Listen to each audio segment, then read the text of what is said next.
Assalamualaikum warahmatullahi wabarakatuh.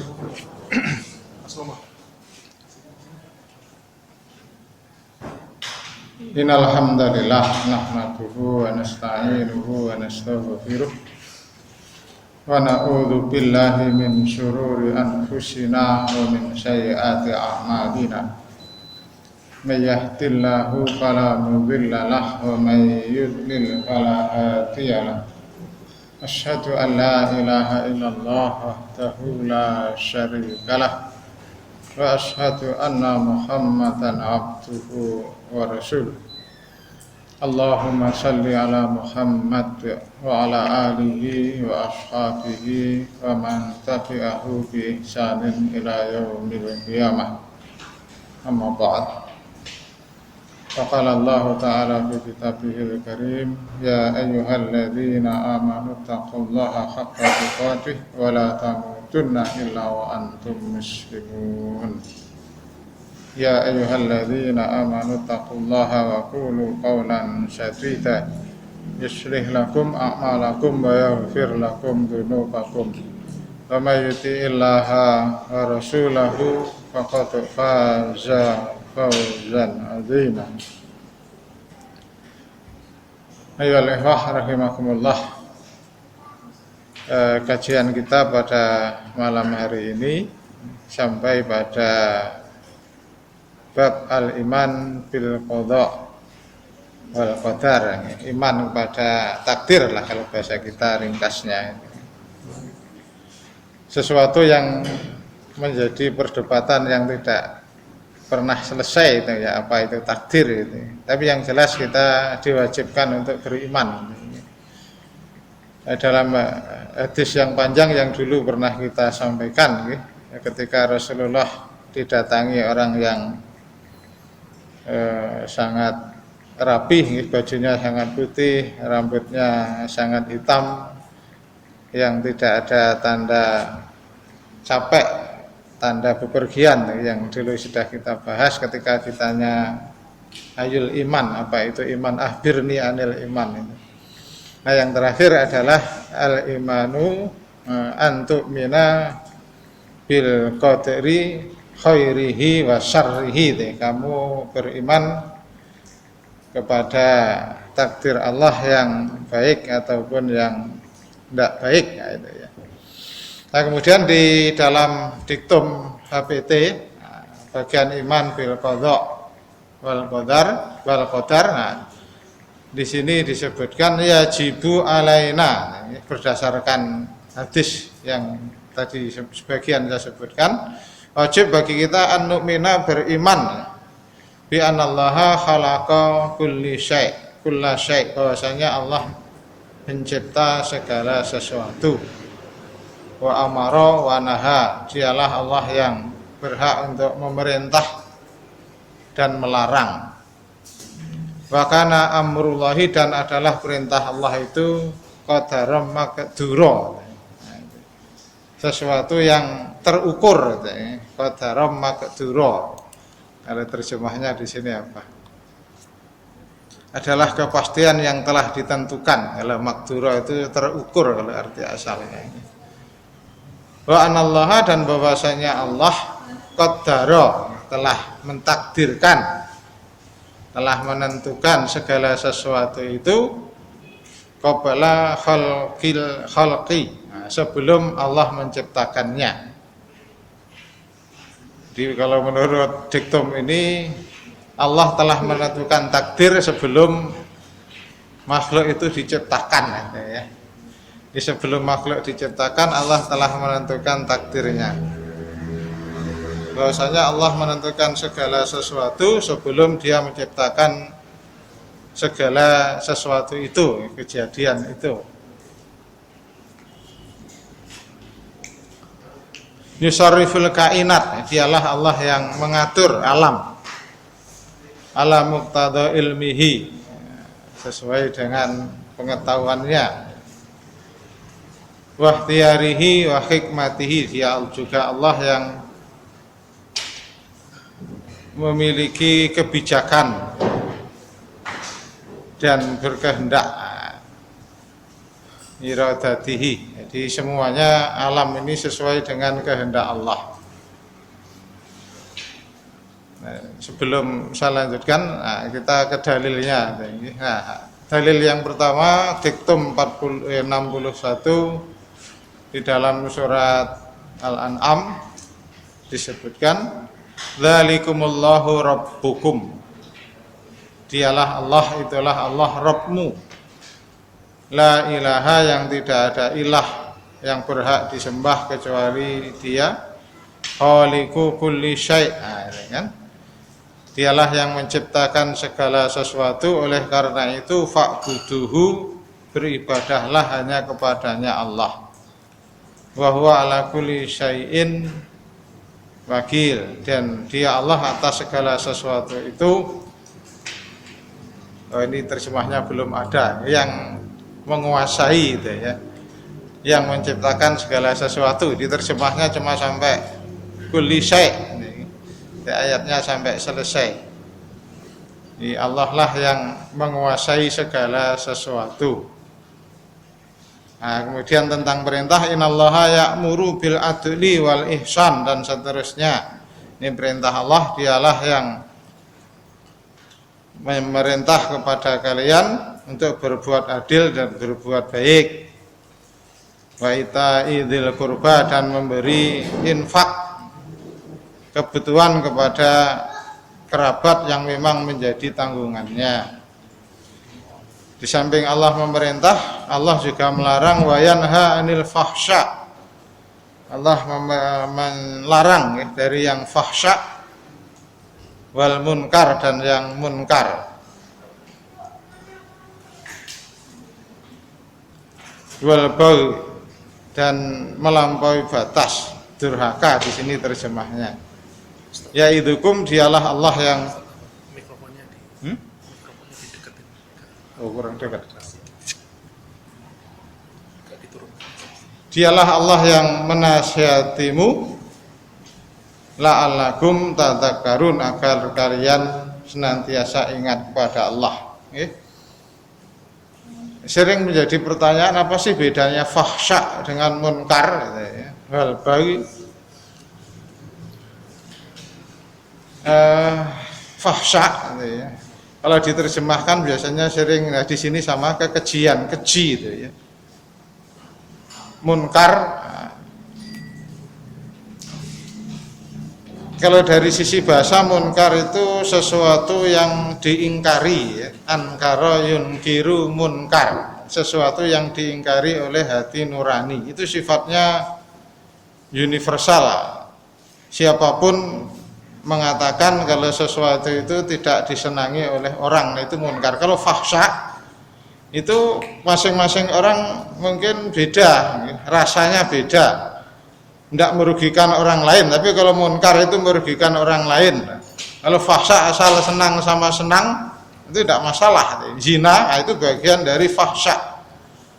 Kalau senang sama senang yang tidak saling merugikan, ini tidak masalah itu ya. Tapi menurut kita agama Islam itu sesuatu yang keji, menjijikkan. Di zina itu bagian dari fahsya. Jadi kalau suka sama suka tidak ada yang dirugikan, sering mengatakan tidak masalah itu ya. Cukup juga di Indonesia seperti itu. Nah, sedangkan munkar itu pada hakikatnya siapapun orangnya itu mengatakan tidak baik, itu munkar, mencuri namanya. Agama apapun mengatakan mencuri itu tidak baik, bahkan orang yang tidak beragama pun mengatakan tidak baik mencuri itu. Ya, kemudian alasannya macam-macam, akhirnya ya saya mencuri karena terpaksa, ini banyak alasan. Jadi pada prinsipnya seluruh orang mengatakan sesuatu itu tidak disenangi, nah itulah munkar. Wal baghi, nah, kalau baho itu arti asalnya melampaui batas, durhaka, memberontak, nah itu bagian dari baho. Maka terjemahnya sering kalau berontak itu sering diterjemahkan dengan buhot gitu. Nah, itu memberontak, itu melampaui batas. Nah, demikianlah Allah memberi nasihat agar kalian senantiasa ingat akan apa? Ya, ingat akan dosa, ingat akan kematian, ingat akan kebesaran Allah, ingat akan beratnya siksa nanti di neraka dan lain sebagainya. Agar kita senantiasa ingat kepada Allah. Alhamdulillah rahimakumullah, mungkin ini tidak saya baca semua ya, karena nanti terlalu panjang kalau saya baca. Ini diktum-diktum ini sudah ada di dalam HPT, nanti ini bisa dibuka. Ini karena ini masalah takdir. Nah, nanti saya yakin masalah takdir itu sesuatu yang apa sih sebenarnya. Untuk ayat-ayatnya nanti mungkin bisa diterjemah sendiri. Ini bisa dibaca lah, ini nanti saya bisa di copy karena ini sebetulnya ada di HPT lengkap. Jadi saya ingin mengajak berdiskusinya di sini tentang pemahaman takdir yang takdir, karena di dalam masalah takdir kan banyak aliran ya. Ada yang fatalistik, jabariyah, semuanya atas kehendak Allah.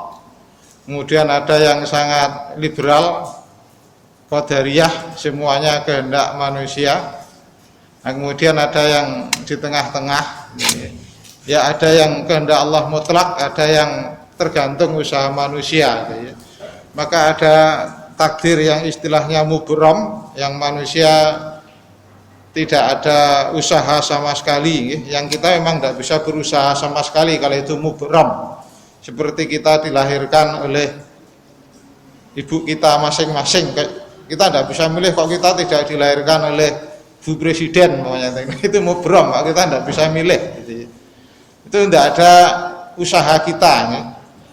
Kemudian yang kedua adalah takdir mu'allaq, yaitu takdir yang tergantung dengan ikhtiar kita. Nah, coba kita perhatikan hadis ini. Saya dulu sering mendengar cuma dalam satu kisah, tapi ternyata saya tadi cari-cari sumbernya ketemu, ternyata itu bukan hanya kisah yang tidak ada dasarnya, tapi bahkan riwayat Imam Bukhari itu ya.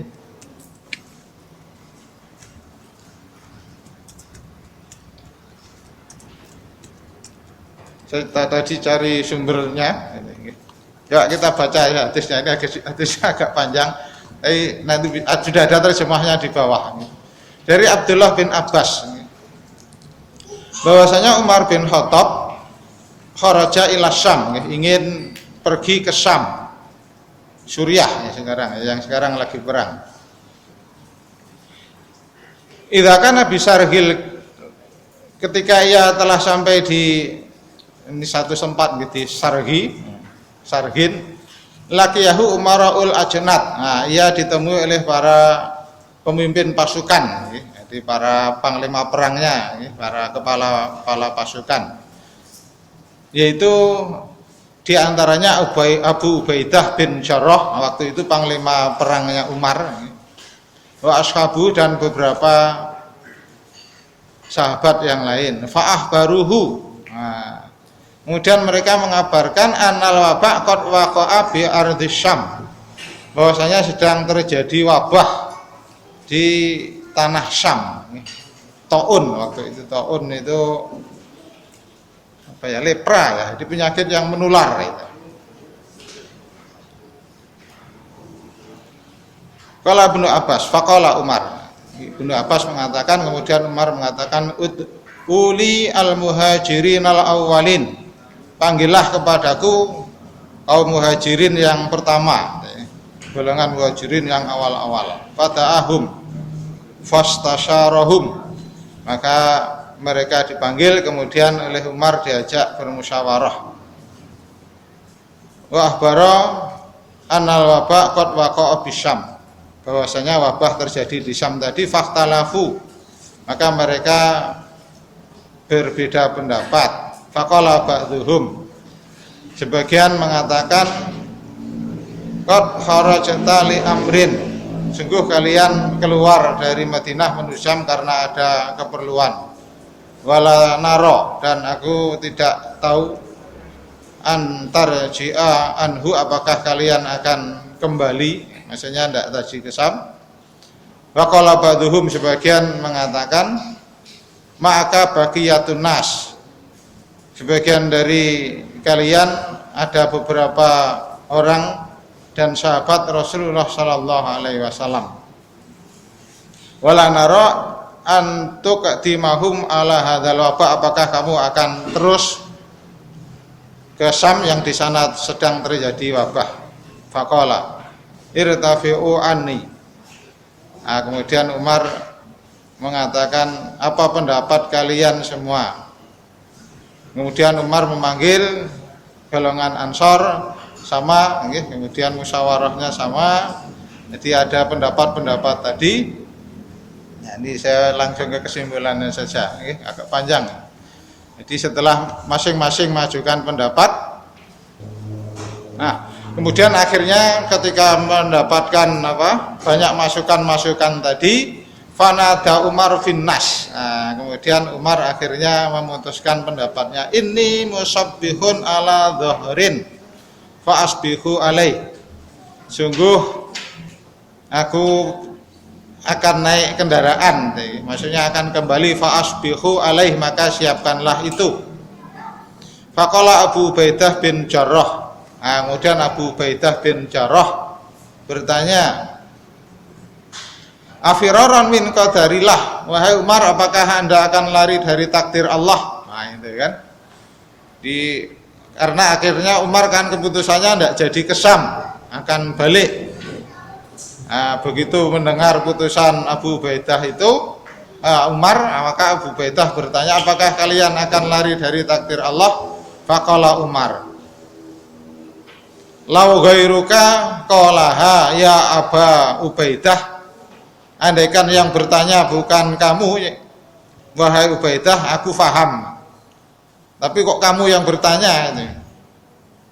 Ya, na'am. Umar pun akhirnya menjawab, ya, aku akan nafiru min qadarillah, aku akan lari dari takdir Allah ila qadarillah, menuju takdir Allah yang lain.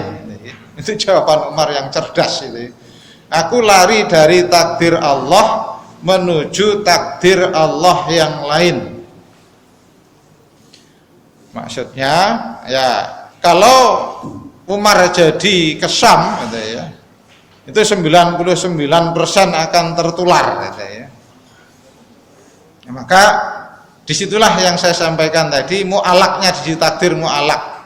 Nah, usaha biar tidak kena tular, biar tidak terkena penyakit, maka usaha Umar tidak jadi ke Syam, menuju takdir Allah yang lain. Jadi kalau datang ke Syam 99% tertular, tapi kalau dia tidak jadi ke sana 99% tidak tertular. Kok sudah menghindar Syam kok tetap tertular, maka itulah takdir juga yang tidak bisa dihindari. Nah, itulah usaha, nilai ikhtiar. Nah, maka Umar melanjutkan, ara'aita law kana laka ibilun. Bagaimana pendapatmu jika kamu mempunyai beberapa unta? Abatat wadiyan lahu adawatani, yang dia menuruni satu lembah, yang mana lembah itu punya dua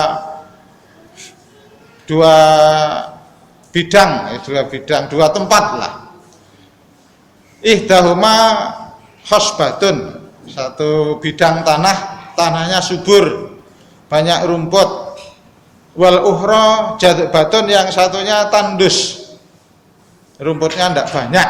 Begitu kan. Alaysa in ra'aital khosbah ra'aitaha biqadarillah. Bukankah jika kamu mengembalakannya di tanah yang subur, kamu mengembalakan di tanah yang subur juga atas takdir Allah, yang dengannya untamu menjadi kenyang gemuk. Begitu. Wa in ra'aital jadbah, dan jika kamu mengembalakannya di tanah yang tandus, yang rumputnya sedikit, bahkan mungkin tidak ada rumput, ra'aitaha biqadarillah, kamu juga mengembalakannya atas takdir Allah. Itu tinggal pilihan itu kan. Nah, kalau pengen untanya kenyang dapat rumput, ya milih yang banyak rumput, yang tanahnya subur gitu kan. Jadi pilihan itu, usaha.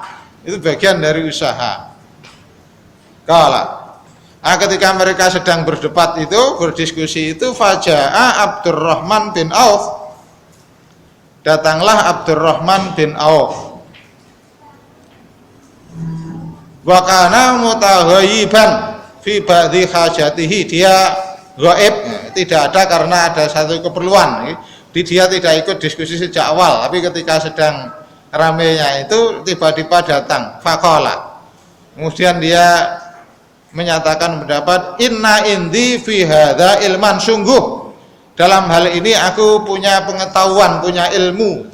Sami itu aku telah mendengar Rasulullah sallallahu alaihi wasallam yaqulu, bersabda, idza sami'tum bihi bi ardhin, jika kamu mendengar telah terjadi taun di satu tempat, maka fala tuqaddimu alaih, maka janganlah kamu mendatanginya. Nah, itu kan.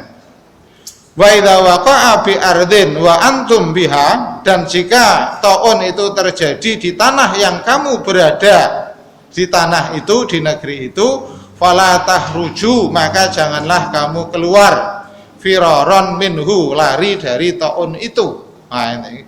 Jadi kalau di negerinya sudah terjadi wabah, tidak boleh keluar karena dikhawatirkan menularkan kepada orang yang lain yang kita datangi.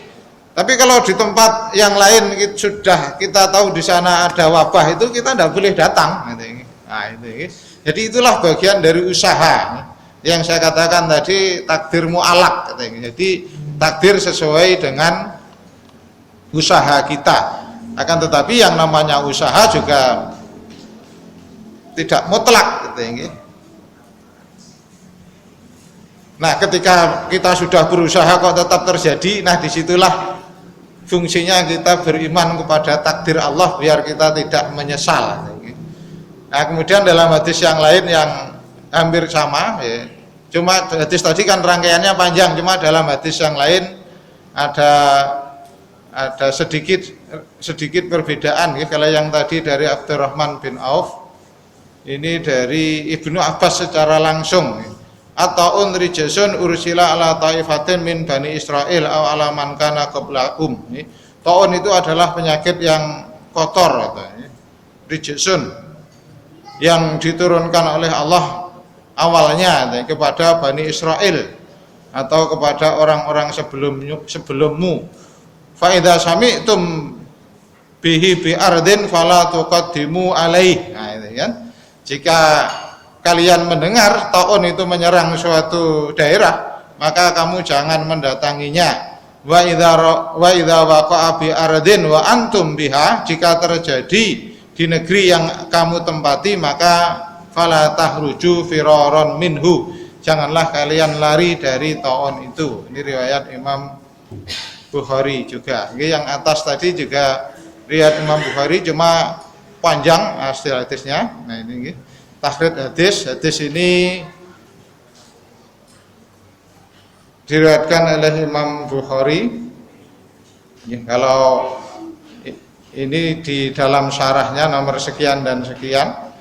Muslim dalam kitab As-Salam, ya, kalau Bukhari dalam kitab At-Tib, ya, tentang pengobatan. Sedangkan dalam Sahih Muslim dalam bab As-Salam. Abu Dawud banyak yang meriwayatkan. Dalam kitab Janazah bab keluar dari penyakit taun, Imam Ahmad dalam musnadnya, dan juga Imam Malik. Jadi banyak yang meriwayatkan kisahnya Umar tadi itu. Jadi itu kan pelajaran yang sangat luar biasa bagi kita, bagaimana memahami takdir. Jadi takdir itu bukan hanya sekedar yes, pokoknya maunya Allah. Ternyata di sana ada ikhtiar. Nah, maka di sini ada dalam satu bab, iman kepada takdir tidak bermakna mengabaikan ikhtiar. Ini ada satu tulisan. Jadi iman kepada takdir tidak bermakna mengabaikan ikhtiar.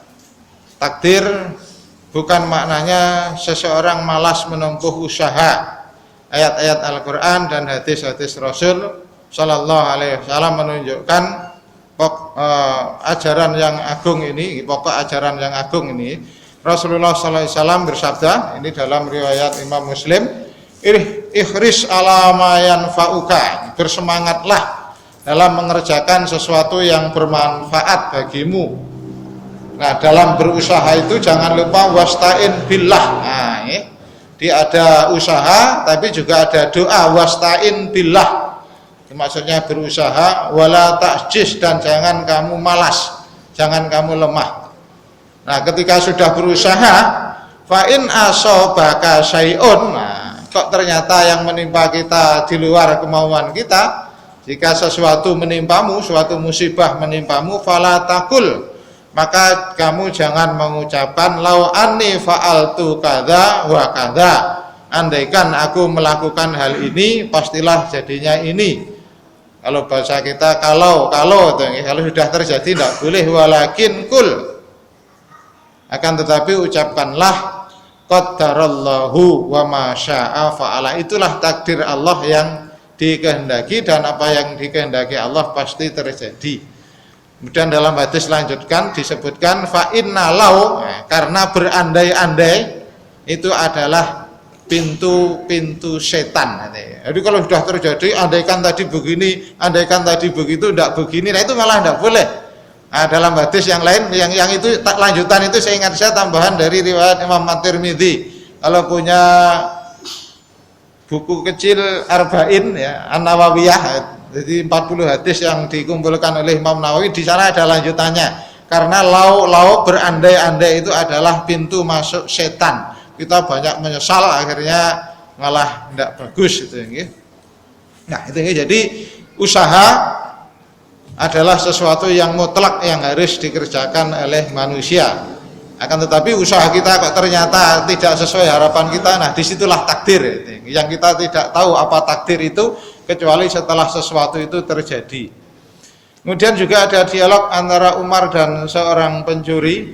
Kalau saya ini mencari sumber hadisnya belum ketemu, tapi cuma dalam beberapa tulisan di sini sumbernya sudah saya sebutkan. Kisah ini terjadi pada masa Khalifah Amirul Mukmin Abu Hafs. Ya, Abu Hafs itu kunyah dari Umar bin Khattab. Ada seseorang yang mengadukan tentang seorang pencuri yang berhak untuk dipotong tangannya. Maka didatangkanlah pencuri itu kepada Khalifah Umar, dan beliau memerintahkan untuk memotong tangan si pencuri itu. Dengan cepat pencuri itu menyergah dan mengatakan sebagai bentuk protes, "Tunggu wahai Amirul Mukminin, bukankah aku ini mencuri karena takdir Allah? Maka janganlah kau potong tanganku." Di pencuri mengelak, ini bisa mencuri itu kan takdir gitu. Maka Umar pun tidak kalah cerdas gitu ya. Maka Khalifah Umar pun mengatakan, kami memotong tanganmu itu juga karena takdir Allah. Nah itu udah selesai gitu kan.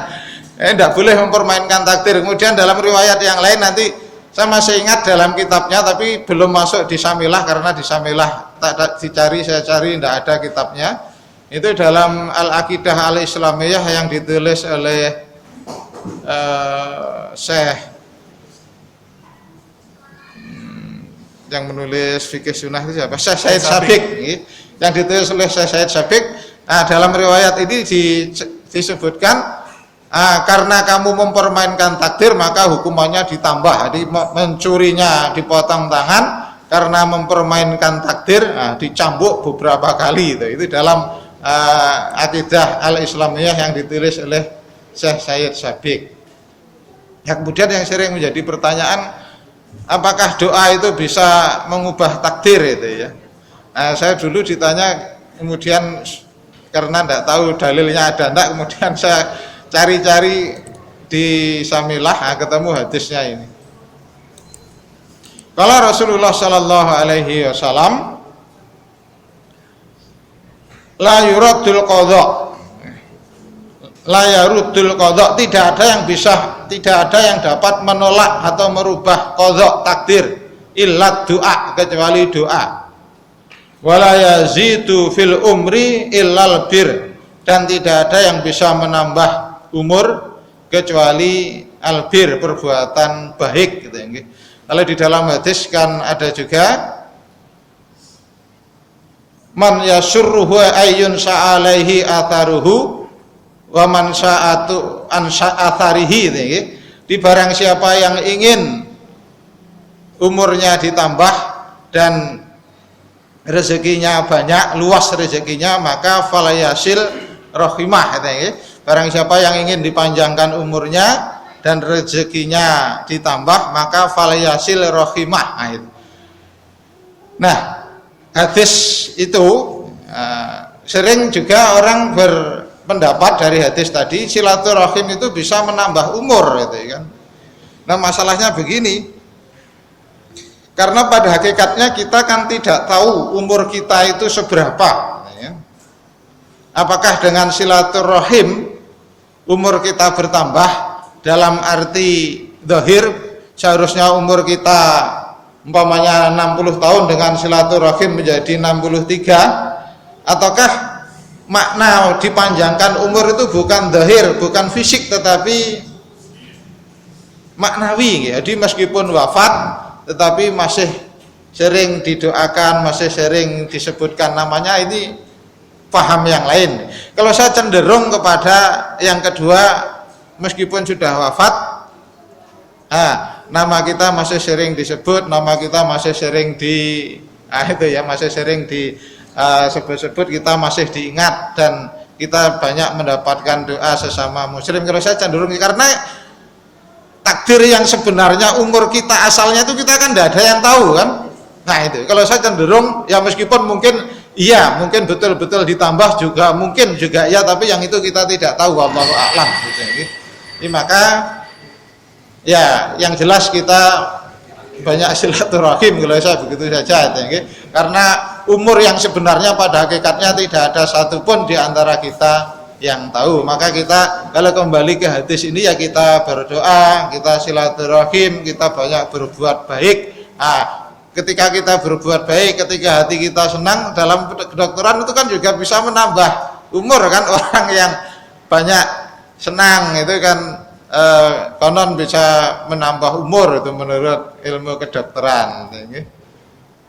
Saya kira itu mungkin nanti kalau ada dialog, karena masalah takdir biasanya banyak pertanyaan yang sebenarnya seperti apa. Kalau saya, yang kita sekarang yang jelas, kalau yang mubrom biasanya sudah berlalu, gitu. Nah sekarang kalau dunia sekarang kita adalah dunia takdir mu'alaq, karena kalau yang mubrom semuanya sudah lewat bagi kita. Kita dilahirkan tanggal sekian, kita dilahirkan oleh ibu kita wajahnya seperti ini, kok wajahnya tidak seperti itu, kita kok laki-laki kok tidak perempuan, itu semuanya sudah lewat ya. Di yang mubrom itu kalau menurut saya semuanya sudah lewat, tinggal kita ke masa yang akan datang, ke masa depan. Nah itulah yang mu'alaq, di apa yang kita dapati sesuai dengan usaha kita. Kalau di dalam surat Ar-Ra'd, innallaha la yughayyiru ma biqaumin hatta yughayyiru ma bi anfusihim. Sesungguhnya Allah tidak merubah suatu kaum sehingga kaum itu berusaha untuk merubah dirinya sendiri. Jadi disitulah fungsi kita untuk berikhtiar. Kemudian di dalam hadis riwayat Imam Tirmidzi, la tatawakkaluna 'alallahi haqqa tawakkulih la rujiktum kama yurjakut tairu yahdu khimason wa taruhu bitonan. Andaikan kalian bertawakal kepada Allah dengan sebenar-benarnya tawakal. Apa yang dimaksud sebenar-benarnya tawakal? Yaitu kita berusaha maksimal mungkin, kemudian berdoa, setelah berdoa barulah kita pasrah. Nah itulah tawakal. Jadi bukan hanya sekedar pasrah tanpa usaha, tapi haqqa tawakkulih itu tadi ada usaha maksimal, kemudian kita berdoa, barulah kita pasrah kepada Allah, apa takdirnya wallahu a'lam. Nah maka di akhir hadis itu la ruziktum, sungguh kalian akan diberi rezeki sebagaimana Allah memberi rezeki kepada burung yang pergi di waktu pagi dalam keadaan kosong perutnya, wa taruhu bitonan, dan pulang dalam keadaan kenyang. Ini saya kira itu. Jadi takdir kita bukan jabariyah, ini faham takdir kita bukan jabariyah, tapi ahlus sunnah wal jamaah oleh dalam ilmu akidah. Jadi kita tengah-tengah. Memang Allah memiliki kekuasaan untuk menetapkan sesuatu, tapi kita juga punya hak untuk berusaha kita semaksimal mungkin, tapi juga akhirnya pada akhirnya juga itu adalah takdir Allah. Tapi kita tidak tahu takdir apa yang akan terjadi nanti.